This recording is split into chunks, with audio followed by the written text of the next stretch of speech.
Di dunia sepak bola, kita terbiasa mendengar cerita tentang kemenangan, gol indah, dan piala yang diangkat tinggi ke langit. Tapi pada malam 29 Mei 1985, dunia menyaksikan sisi tergelap dari olahraga ini. Bukan tentang siapa juara, bukan tentang siapa yang kalah, tapi tentang bagaimana sebuah pertandingan sepak bola bisa berubah menjadi ladang kematian. Ini adalah kisah Hazel, tragedi yang merenggut 39 nyawa dan mengguncang sepak bola Eropa selamanya. Saat itu adalah final paling dinanti di Eropa. Liverpool dari Inggris menghadapi Juventus dari Italia di Piala Champions Eropa, yang kini dikenal sebagai Liga Champions. Dua klub besar, dua sejarah panjang, dua basis fans yang fanatik. Tempat yang dipilih untuk pertandingan ini adalah Stadion Hazel di Brussels, Belgia. Sebuah stadion tua yang dibangun tahun 1930. Bangunannya sudah lapuk, dindingnya rapuh, fasilitas keamanannya minim. Tapi UEFA tetap memilihnya. Karena murah. Karena dianggap netral. Karena sejarah lebih penting dari kondisi. Lebih dari 60.000 orang memadati stadion malam itu. Fans Juventus datang dari seluruh Italia, sebagian membawa keluarga, anak-anak, dan orang tua mereka. Di sisi lain, ribuan pendukung Liverpool hadir, termasuk kelompok hooligan yang terkenal brutal. UEFA menempatkan kedua kelompok fans berdampingan di sektor Z, hanya dipisahkan oleh pagar kawat tipis dan beberapa polisi yang tak siap. Tidak ada barikade kokoh. Tidak ada zonasi khusus. Tidak ada pemisahan nyata antara dua masa besar yang dalam sejarahnya sering bermusuhan. Ketegangan sudah terasa sejak sore.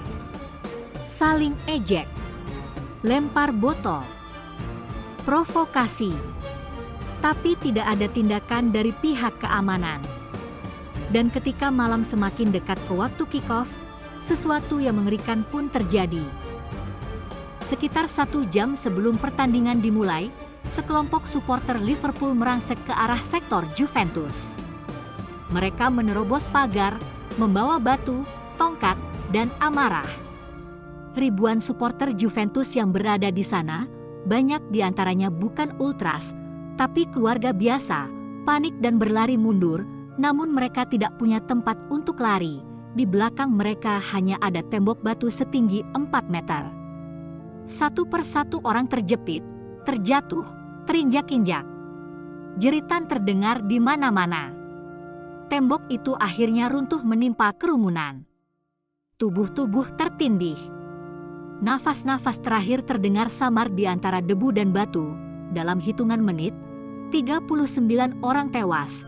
Sebagian besar dari mereka adalah pendukung Juventus, termasuk wanita dan anak-anak. Lebih dari 600 orang terluka, beberapa cacat seumur hidup. Yang lainnya, selamat secara fisik, tapi trauma seumur hidup. Tragisnya, meskipun kematian sudah terjadi di satu sisi stadion, UEFA tetap memutuskan untuk melanjutkan pertandingan. Alasannya, untuk mencegah kerusuhan lebih besar. Dengan suasana duka dan kemarahan, pertandingan tetap berlangsung. Juventus menang 1-0 lewat penalti Michel Platini. Tapi tak ada selebrasi. Tak ada sorak-sorai kemenangan. Banyak pemain Juventus bahkan menolak merayakan trofi yang mereka anggap penuh darah dan air mata. UEFA dan dunia sepak bola menghadapi kemarahan dari publik internasional. Investigasi menemukan banyak kelalaian, pemilihan stadion yang tidak layak, keamanan yang sangat minim, penempatan supporter yang sembrono, kegagalan mengantisipasi potensi kerusuhan. Akibat tragedi ini, seluruh klub Inggris dilarang tampil di kompetisi Eropa selama 5 tahun, dan Liverpool dihukum 6 tahun, 14 supporter Liverpool dipenjara. Meski hanya sebagian kecil dari pelaku, Hazel menjadi simbol kelalaian, keserakahan, dan hilangnya nilai kemanusiaan di tengah gemerlap sepak bola. Pada tahun 1995, Stadion Hazel direnovasi total dan diganti nama menjadi Stadion Raja Baudouin. Monumen kecil didirikan untuk mengenang 39 korban yang tak bersalah. Setiap tahun, pendukung Juventus memperingati tragedi ini dengan doa dan bunga, bukan untuk membenci, tapi untuk mengingat. Heysel bukan hanya tragedi dalam sejarah sepak bola. Itu adalah peringatan abadi bahwa olahraga tanpa rasa hormat, tanpa kemanusiaan, tanpa keamanan bisa menjadi medan kematian. Dan hari itu 29 Mei 1985 adalah hari ketika dunia akhirnya sadar. Tak ada satu gol pun yang sebanding dengan satu nyawa manusia.